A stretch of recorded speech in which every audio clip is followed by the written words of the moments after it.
भाजलेले तीळ, शेंगदाणे आणि गूळ घालून केलेला हा खमंग खुसखुशीत तीळ शेंगदाण्याचा लाडू. थंडी चालू झालेली आहे आणि पूर्ण हिवाळ्यासाठी तुम्ही हे लाडू बनवून स्टोअर करून ठेवू शकता. त्याचबरोबर नवरात्री स्पेशल आज आपण हे तीळ शेंगदाण्याचे लाडू केलेले आहे. मकर संक्रांतीसाठी देखील तुम्हाला ही लाडूची रेसिपी उपयुक्त ठरणार आहे.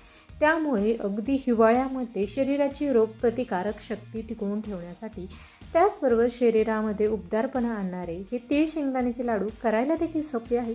त्यामुळे व्हिडिओ शेवटपर्यंत पहा आणि अशाच भरपूर टिप्स आहेत तिथून पुढे पूर्ण महिनाभर दिवाळी फराळाच्या रेसिपीज पाहण्यासाठी वरील व्हिडिओप्रमाणे चॅनलला सबस्क्राईब करा. नमस्कार, मी कविता तुमच्या आवडत्या कविताज किचनमध्ये सर्वांचं खूप खूप मनापासून स्वागत करते. नवरात्री स्पेशल आणि हिवाळा स्पेशल छान असे हे खुसखुशीत तीळ शेंगदाण्याचे लाडू आज आपण तयार करणार आहोत. त्यासाठी या ठिकाणी 1 वाटी भरून एवढे पांढरे तीळ घेतलेले. आता तीळ घेताना शक्यतो गावरान तीळ घ्या, म्हणजे लाडूला अगदी छान अशी चव मिळते. त्याचबरोबर तयार होणारा लाडू पौष्टिक देखील तयार होतो. त्यामुळे तीळ घेताना गावरान तीळ घ्या. गावरान तीळ हे ओळखायचे कसे तर थोडासा काळपट रंग या तिळाला असतो. जे दुसरे जे तीळ असतात ते खूप जास्त पांढऱ्या शुभ्र रंगाचे असतात आणि गावरान तीळ जे असतात ते थोडे काळपट रंगाचे असतात. त्यामुळे घेताना गावरान तीळ घ्या. गॅसचा फ्लेम हा मंद करायचा. कढई छान अशी गरम करून घ्यायची आणि मंद आचेवर तीळ तडतडेपर्यंत छान असे हे भाजून घ्यायचे. तीळ एकसारखे हलवत राहायचे. त्यानंतर तीळ तडतडेपर्यंत व्यवस्थित असे भाजून घ्यायचे. तीळ एकसारखे हलवले आणि व्यवस्थित असे भाजले की तयार होणाऱ्या लाडूची चव देखील छान अशी लागते. त्यामुळे तीळ छान असे भाजून घ्या.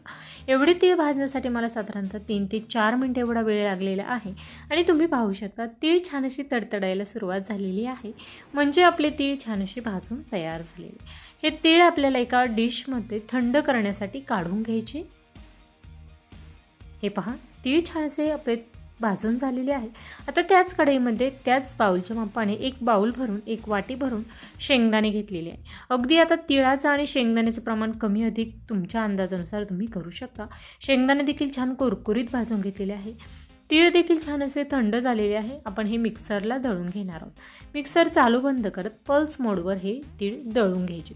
खूप जास्त बारीक करण्याची गरज नाही, हलकेसे ठोसर ठेवले तरीही चालतात. त्याचबरोबर ज्या पद्धतीने आपण तीळ मंद आचेवर भाजून घेतले त्याच पद्धतीने शेंगदाणे देखील मंद आचेवर भाजून घेतले. त्यानंतर थंड करून त्याची जेवढी साल शक्य होईल निघेल तेवढीच साल आपण काढून घेतलेली आहे. पूर्ण शेंगदाण्याची साल काढायची असेल तरी देखील तुम्ही काढू शकता आणि मिक्सर चालू बंद करत छानसं ठोसर हे दळून घेतलेलं आहे. त्यानंतर ज्या वाटीच्या मापाने तीळ आणि शेंगदाणे घेतलेले आहे